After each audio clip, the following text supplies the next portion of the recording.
Ефирда яңалыклар вакыты, студияда Лейсан Галиева, исәнмесез, бүгінгі шығарылышның төп темалары. Әлмәтлеләр сәламәтлеккә таба 10 мең адым атлады. Ифтар саваплы мәҗлес. Изге Рамазан айында мәчетләрдә, өйләрдә ифтар ушлары уздырыла. Калабызда без бергә Республика балалар халык иҗаты фестиваленең зона этабы узды. Ознакайга эш визиты белән Татарстан Республикасының рәисе ярдәмчесе, алдынгылар хәрәкәте Россия балалар һәм яшьләр хәрәкәтенең республика бүлекчәсе җитәкчесе Тимур Сөләйманов килде. Ул районның яшьләр лидерлары, укучылар берләшмәләре активистлары белән очрашты. Кызыклы һәм файдалы очрашу хакында коллегаларыбыз сюжетында. Очрашу район башлыгының эш бүлмәсендә башланып китте. Алга таба Тимур Сөләйманов район җитәкчелеге затуында шәһәрдә Татнефть компаниясе ярдәмендә төзелгән яңа ЗАГС бинасын күреп танышты. Алга таба очрашу мәдәни үзәктә дәвам итте. Анда районның яшь талантлы лидерлары җыйналган иде. Татарстанда алдынгылар хәрәкәте күптән түгел генә башланып, бүгенге көндә мәктәпләрдә, колледжларда һәм яшьләр үзәкләрендә хәрәкәт клублары ачыла башлаган. Бу хакта хәрәкәтнең республика бүлекчәсе җитәкчесе Тимур Сөләйманов үзе билгеләп узды. Балалар үзләре теләп килергә тиеш. Әгәр дә үзләре тели икән, аларга ошый икән, димәк, аны алып барып була. Һәм аеруча бүгенге замана яшьләре белән.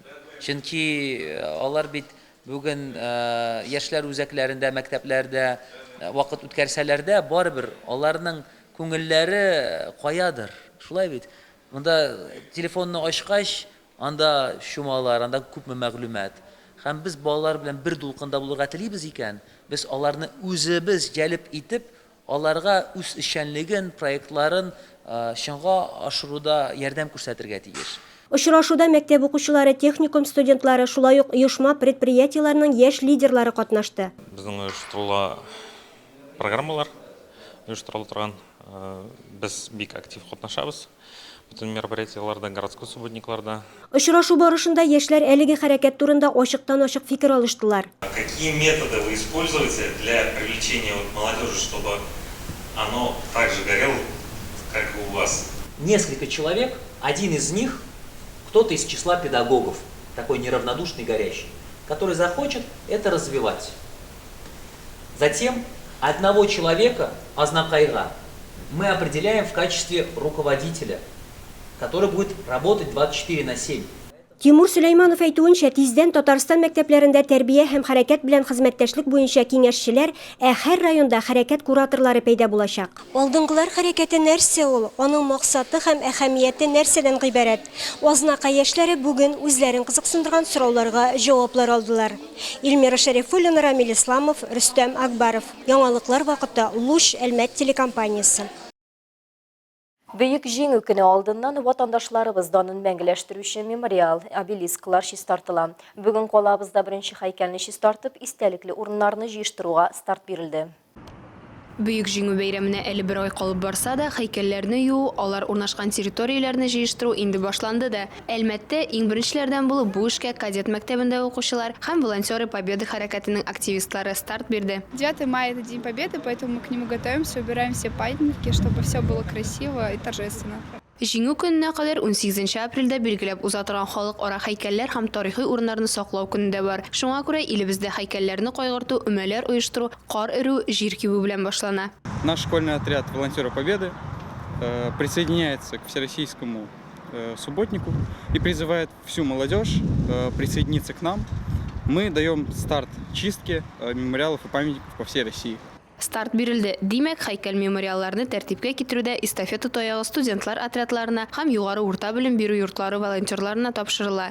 Ирекле ярдәм үстерү үзәге җитәкчесе Светлана Шарафиева сүзләренчә, мондый акцияләргә шәһәр халкы берләшеп чыкса, тагын да әйбәт булыр иде. Лина Хәсәншина, Рафаэль Сафин, яңалыклар вакыты, Луч Әлмәт телекомпаниясе.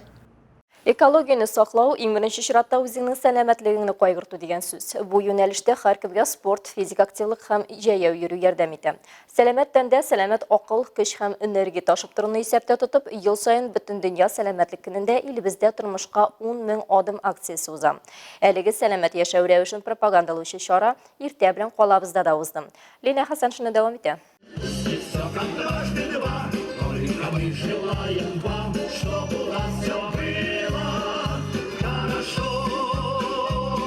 Вдохновение бию төркеменең чыгышыннан соң шәһәр стадионына җыелган әлмәтлеләр елга кебек агылды һәм шарлавыклы буалар буенча узып шәһәр күленә таба юл тотты. 3, 2, 1, старт! Поехали!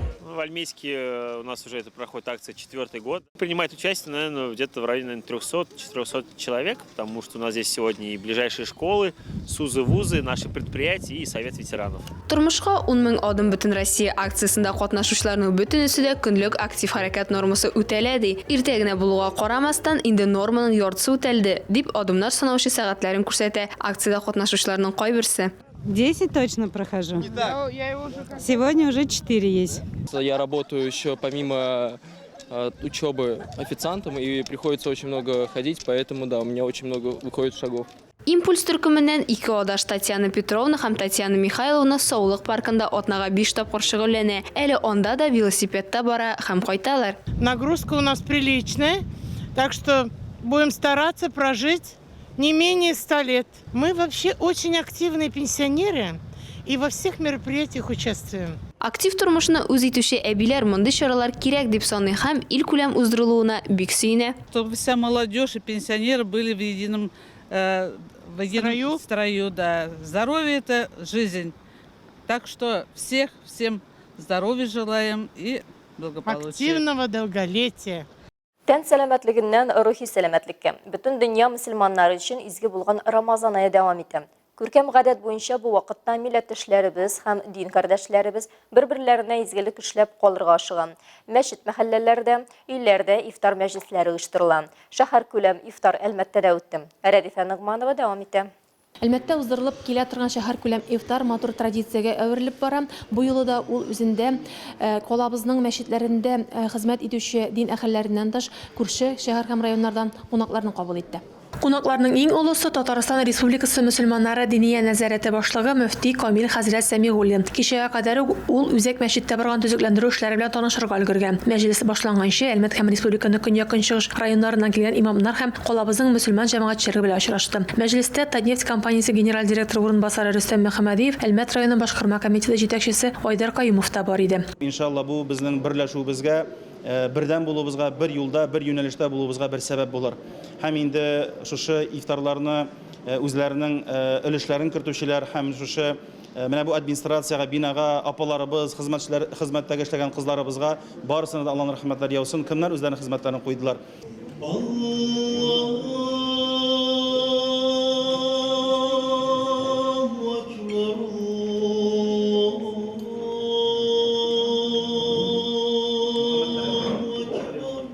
Йөздән артык кешене калабызның Акчарлак ресторанында кунак иттеләр. Биредә Әлмәт районы җитәкчелеге, мәчет мәдрәсәләр үсешенә һәр даим ярдәм итеп килүче Татнефть компаниясе вәкилләре, бизнес һәм дин җәмәгатьчелеге, Татарстан Республикасының көньяк-көнчыгыш казыяты имам мөхтәсибләре, Әлмәт диаспоралары җитәкчеләре килде. Очрашуда катнашкан Камил Сәмигуллин тагын бер тапкыр Рамазан аеның фазиләтләре турында сөйләде. Чара Коръән аятларын уку, район иминлеге һәм тынычлыгы өчен дуга кылу белән тәмамланды. Рәдифә Нигъманова, Рафаэль Сафин, яңалыклар вакыты, Луч, Әлмәт телекомпаниясе. Кеше сәламәтлек ислам әлеге темага башланган фикер алышулар Бөгелмәнең үзәк китапханәсендә узды. Чарага мөселман бөгелмәлеләр чакыру алган. Алар Ирхам мәчетенең имам хатип Ринат Галиев белән очрашты. Тулырак Айгөл Шәрәфиева сөйләр. Сәламәт яшәү рәвеше, Коръән укуның файдасы, ширне психологик яктан җиңү, хастаханәләрдә намаз уку бүлмәләре булдыруның әһәмияте, мөселманнар өчен медицина ярдәме күрсәтү үзенчәлекләре. Әлеге сорауларны бөгелмәлеләр Ирхам мәчете мулласына юллады. Чараны Рамазан аена багышлап оештырганнар. Биредә үзәк китапханәнең иң актив әгъзалары. Безнең үзәк китапханәдә Илһам чишмәләре исемле клуб әгъзалары бар. Алар инде лаеклы ялга чыккан апаларыбыз, абыйларыбыз. Алар даими шундый чараларда катнашып киләләр, бик актив йөриләр. Рәхмәт аларга. Шәһәребездә татар тел, татар әдәбияты, тарихы белән кызыксынып, җаннары белән гомумән татар милләт перүәр кешеләребез. Гөлүсә Низамова шуларның берсе. 82 яшьлек апа инде 12 елын ураза тота. Бу турыда тәфсилләп сөйли. Ураза тоту ел буе төрле ашамлыклар, эчемлекләр кабул итеп арыган, тузган, таушалган эчке әгъзаларыбызны ял иттерә, көч-куәт бирә, гәүдәнең ачлыкка, сусызлыкка каршы чыдамлыгын арттыра, кешене сабыр һәм түземле булырга өйрәтә ди ул. Сәламәтлеккә бик зур файдасы бар. Артык ашамыйбыз, артык эчмибез. артык сөйләшмибез. Кеше белән аралашмыйм ул кадәрле. Артык сүз сөйләп булала. Фикер алышулар 2 сәгать дәвамында барды. Бөгелмәлеләр ураза вакытында килеп туган сорауларга да җавап алды. Әлеге очрашулар киләчәктә дә дәвам итәчәк. Айгөл Шәрәфиева, Зирак Сәйдкулов, Яңалыклар вакыты, Әлмәт Луч телекомпаниясе. Россия халыкларының милләтара иҗади диалогының уникаль мәйданчыгы, гомуми белем бирү мәктәпләрен, өстәмә белем бирү оешмаларын һәм сәламәтлек мөмкинлекләре чикләнгән балалар мәктәпләрен бергә җыйды. Балалар, яшүсмерләр иҗат үзәгендә без бергә Республика балалар фестиваленең зона этабы узды. Халыклар традициясе һәм балалар фольклоры бәйрәме бүген шундый матур кичәдә барсында җыйды. Аның исеме дә бит туры килеп тора. Без бергә, мы вместе фестивале. Фестиваль инде 7 ел рәттән үткәрелә. Быел республикабызның милли мәдәниятләр һәм традицияләр елы кысаларында. Мы уникальный народ. Россия – это единственная страна в мире, которая сохранила еще свою культуру. И детский фестиваль «Безберге» призван укрепить в наших детях национальную гордость, что они являются, что они рождены в России, что они являются его гражданами. А народная традиция – это то, что сложилось исторически веками на нашей уникальной и прекрасной земле. Бәйге халык вокалы, халык вокаль ансамбле, хореография, халык инструменталь ансамбле, нәфис уку, мода театры, театр иҗаты номинацияләре буенча үткәрелә. Чирмешән районының Бәркәтә урта мәктәбе укытучысы Рәзинә Мортазина театраль түгәрәк оештырып, фестивальгә Бәркәтә тарихына багышланган Гыйльфан Мулла чишмәсе спектаклен алып килгән. Менә сиңа көмеш тәңкә, шул тәңкәне чишмәгә салды, барлык теләкләреңдә тормышка килә. Бу чишмәләр тарихы белән балаларның киләчәктә яткар булып, bundan буңа тарасын дип оештырылган, әзерләнгән спектакль инде бу.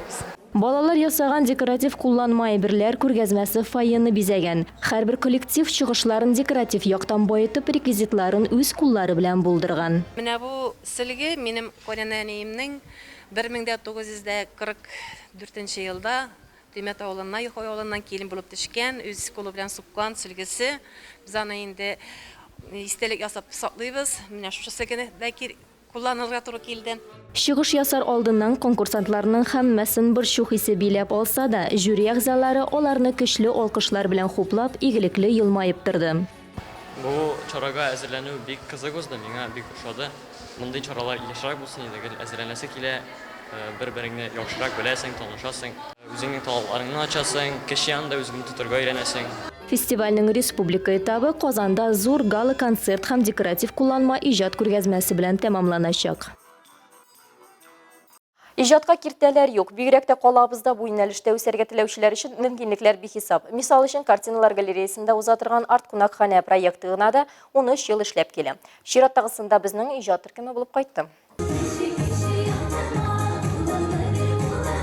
Арт кунакханә проекты 2010 елда барлыкка килә. Әлмәт музыка көллияте картиналар галереясы белән берлектә музыка һәм рәсем сәнгатен берләштерә. Шуннан башлап биредә уку елы дәвамында ай саен кабатланмас иҗат кичәләре уздырылып килә. Биредә шәһәрнең музыка мәктәпләре укучылары һәм музыка көллияте студентлары чыгыш ясый. Чираттагы очрашу апрель аеның эстрада көйләре дип аталды. Сегодня мы решили провести концерт эстрадный. Ну, естественно, для эстрады это такой особый жанр искусства, в котором как бы разрешено все. То есть можно и, может быть, где-то не петь, а говорить, можно танцевать, можно где-то хриплым голосом спеть, можно вообще там драйв устроить. Тамашачылар каршында музыка көллиятенең эстрада бүлеге студентлары чыгыш ясады. Аларның һәрберен алкышлар белән каршы алып узатып тордылар. Бик күп чыгыш ясадым, күп конкурсларда катнаштым. Үземә шырканчык алдым. Менә шулай җырларга кирәк икән, булай җырларга кирәкми икән. Аралашуларны күбәйттем. Дуслар бик күп таптым. 13 ел дәвамында биредә узган кичәләрнең саны да, тематикасы да күп төрле булды. Тик аларның бер уртаклыгы бар. Кичәләр хис кичерешләргә бай һәм кабатланмас. Бу сезонда Әлмәт картиналар галереясында уза торган арт кунакханә проектының тагын бер очрашуы булды. Ул да булса май аена планлаштырган, анысы инде җиңү көйләренә багышланган булачак. Рәдифә Нугманова, Дамир Курбанов, Яңалыклар вакытта, Луч Әлмәт телекомпаниясе. Бүгенге шулар иде. Мин Ләйсән Галиева һәм монтаж операторы Алия Бәйрамалова сезнең белән сау булашабыз. Исән сау булыгыз.